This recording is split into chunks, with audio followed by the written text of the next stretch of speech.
यार कम वक्तों, कैसे हो?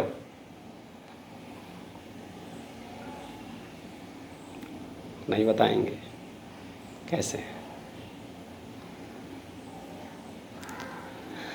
इससे पहले हमने शांति शिक्षा में चरित्र और उसके निर्माण में अध्यापक और परिवार की भूमिका पर चर्चा की थी और उसके साथ ही वह यूनिट कंप्लीट हो गई थी।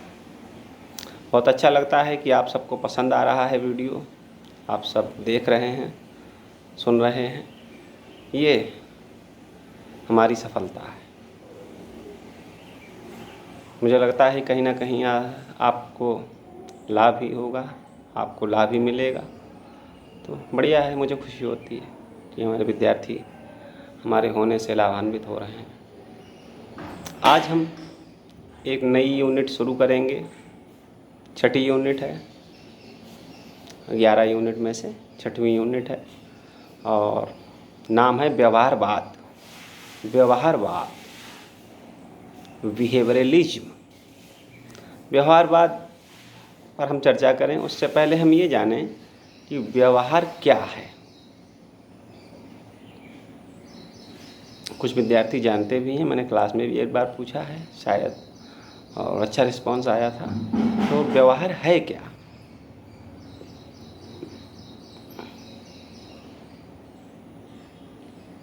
व्यवहार किसी उद्दीपक के प्रति, स्टिमुलस के प्रति की गई प्रतिक्रिया है, अनुक्रिया है। यह व्यक्ति के कार्य करने, प्रभाव डालने तथा उसे बदलने का काम करती है। तरीका है, काम करने का तरीका है, रिस्पांस करने का तरीका है, किसी को प्रभावित करने का, यह व्यवहार है। या कह लीजिए कि व्यक्तित्व का परिचय व्यवहार है। किसी ने कहा भी तो है कि लोग आपको सुनते बाद में हैं, देखते पहले हैं। तो आप कैसे दिखते हैं, ये भी आपका व्यवहार है। आपको क्या पहनना पसंद है, ये भी आपका व्यवहार है। आप कैसी भाषा का यूज करते हैं या आपकी भाषा किस स्तर की है, ये भी आपका व्यवहार है। व्यवहार को मनोविज्ञान में 3 प्रकार से बांटा गया है।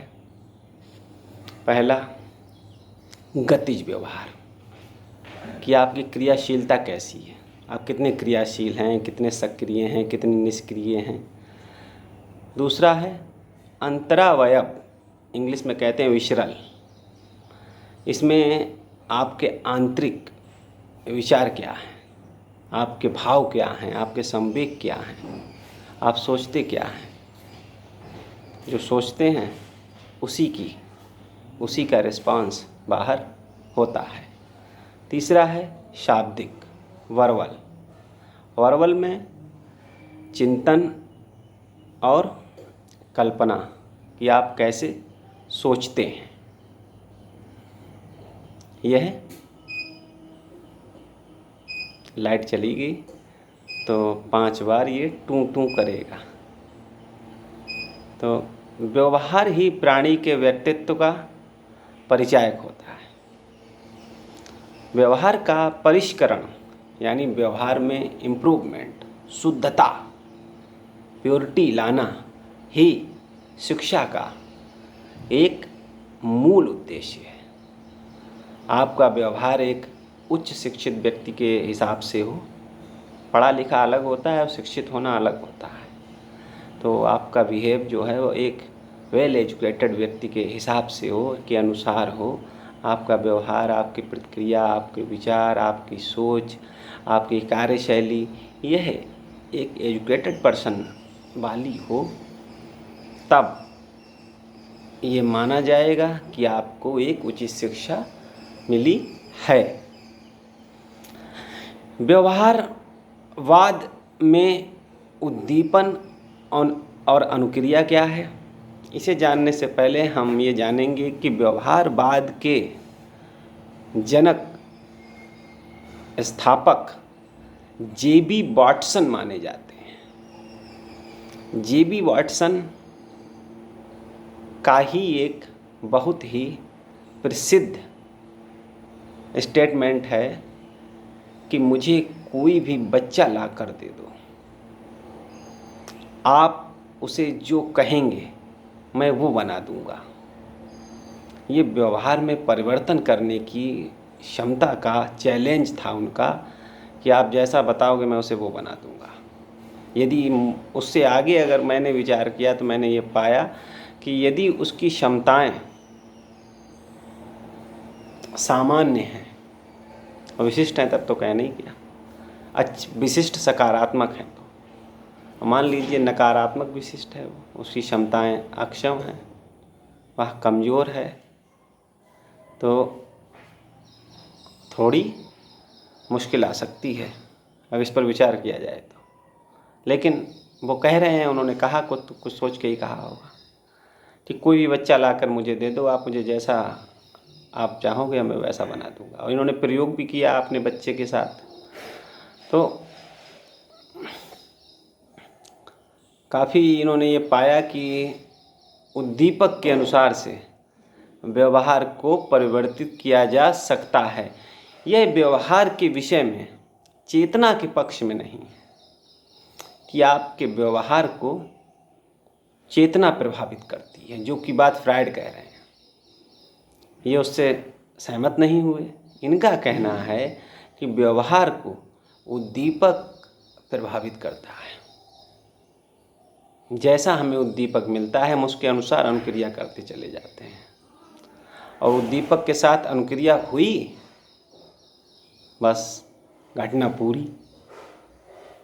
इनका ये मानना है उद्दीपक आया, ये नाग नहीं है, मैं बस दिखा रहा हूँ।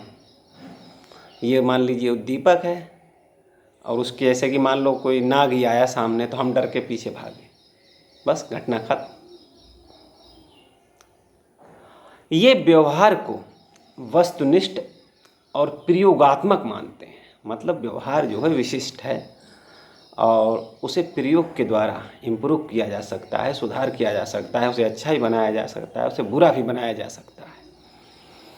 वाटसन ने किसी मनोवैज्ञानिक घटना को एक उद्दीपक से प्रारंभ होने की घटना माना है, और जिसकी समाप्ति प्रतिक्रिया के साथ होती है। जब वो रिस्पॉन्स कर देता है तो वो घटना भी समाप्त हो जाती है।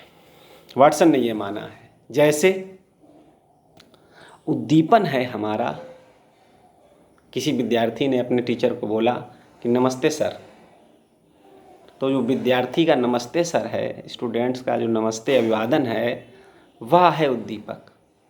अध्यापक ने कह दिया नमस्ते बेटा, या खुश रहो, बस खत्म हो गई घटना। ये मनोवैज्ञानिक घटना थी, ये हो गई। उसी तरह से किसी ने पूछा कैसे हो, तो आपने कहा कि ठीक है, बस घटना पूरी हो गई। वाटसन का ये मानना है कि व्यवहार ही व्यक्ति के उत्थान एवं पतन का कारण है, और वह कैसा व्यवहार करेगा इसके लिए कौन जिम्मेदार है? उद्दीपक जिम्मेदार है। जैसा उद्दीपक होगा वह वैसा व्यवहार करेगा। इस तरह से हम ये, और उन्होंने बहुत बड़ा काम किया व्यवहारवाद में, और भी बड़े वैज्ञानिक हुए, मनोवैज्ञानिक हुए, जिनमें हमारे पावलोव भी हैं, व्यवहारवादी हैं। लेकिन इसे मनोवैज्ञानिक घटना और इसे स्तर पर लाने का श्रेय जे.बी. वाटसन को ही जाता है। तो आज व्यवहारवाद की यूनिट हमारी शुरू हुई है, 6ठी यूनिट। इससे आगे हम शांति के लिए निर्माणकारी व्यवहार की रणनीतियाँ, यानी जो शांति युक्त व्यवहार हो उसे इम्प्रूव करने का, उसे विकसित करने का हमारे पास कौन कौन सी रणनीतियाँ होनी चाहिए, उसमें परिवार के लिए क्या होना चाहिए, गार्जियंस या अभिभावक माता पिता के लिए क्या होना चाहिए, हम इसकी चर्चा इससे आगे करेंगे। सब कुछ बंद होने की वजह से देखो कैसे पसीना पसीना हो जाता है मामला, लेकिन हम खून को पसीना बनाना जानते हैं। हम खून को जो खून को पसीना बना लेगा वही जीवन में सफल रहेगा। आप कितना अपने खून को पसीने में बदल देते हैं, आपकी जीत का स्तर उसी से तय होगा। बहने दीजिए पसीने को, अगर कुछ बनना है। एक शेर है जिगर का, पसीने से याद आया है, आंसू आंसू से जुड़ा है वो, लेकिन पसीने में भी NaCl है और आंसू में भी NaCl है कि आँखों में आंसू तो बहुत से हैं, आँखों में जिगर लेकिन, आंसू तो बहुत से हैं आँखों में जिगर लेकिन, बिंध जाए तो मोती है और रह जाए तो दाना है। Thank you all of you. Thank you.